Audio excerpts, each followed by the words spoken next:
Mr. David Crausby. Thank you, Mr. Speaker.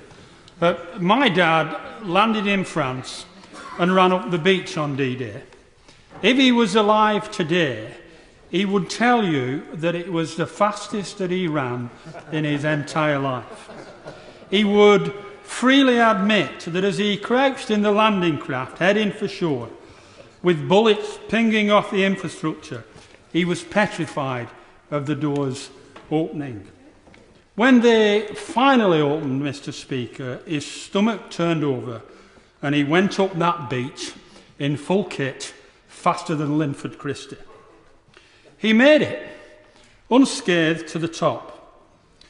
But the next day, he had most of his stomach blown out with a German shell in a field just beyond the beach. He suffered for it every day of his life for the next 48 years.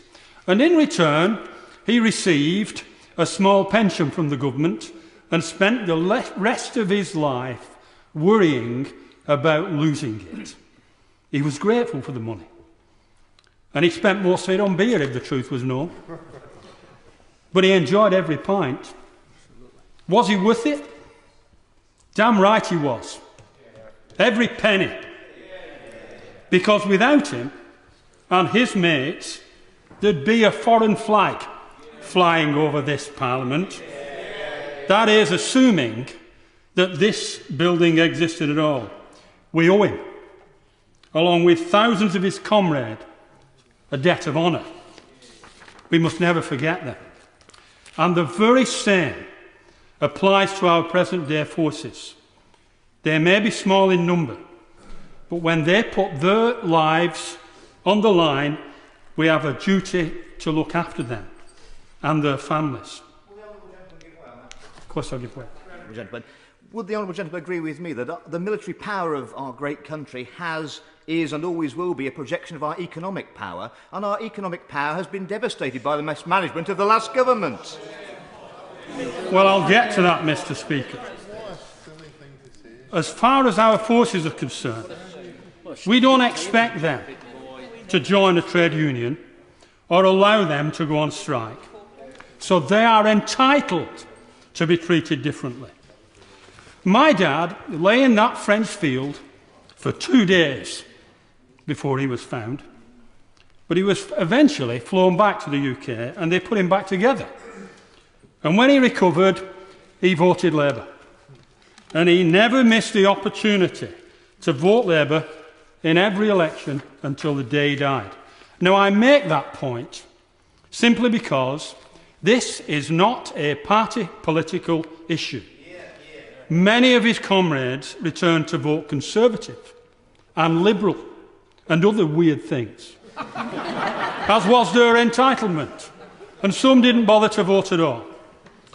So to turn the matter of the Covenant into a point-scoring party political issue is shameful, as the honourable member says.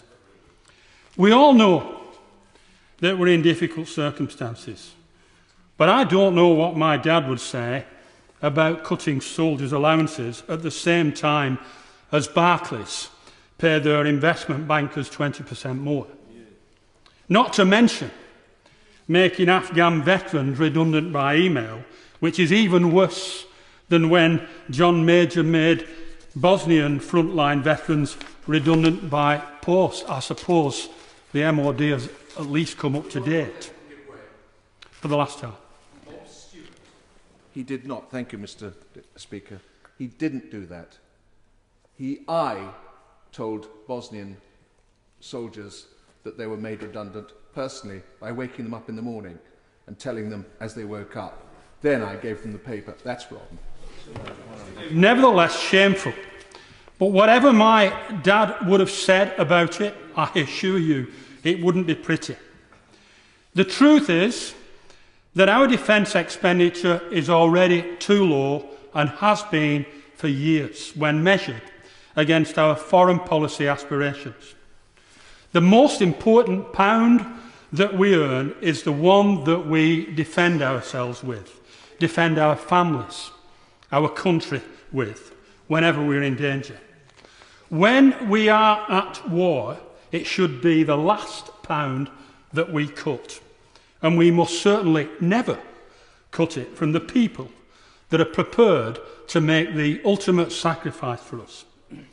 Over the next few years, we will be spending countless billions on aircraft carriers, on fighter planes, on UAVs, on nuclear submarines, on nuclear missiles.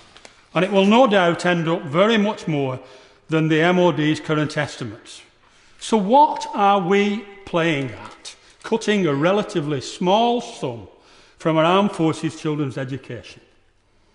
Last year in June, our Prime Minister stood on Ark Royal and talked about making formal commitments on matters like education for military children and care for those injured on the battlefield. He said, and I quote, "I want these things refreshed and renewed and written down in a new military covenant that's written into the law of the land." He didn't say, "I want an annual report." So let me give the Prime Minister a little tip, and maybe the Chancellor and the Secretary of State for Defence will take note as well. It's this: if one expects to retain any political or personal integrity in life, don't make promises that you can't keep.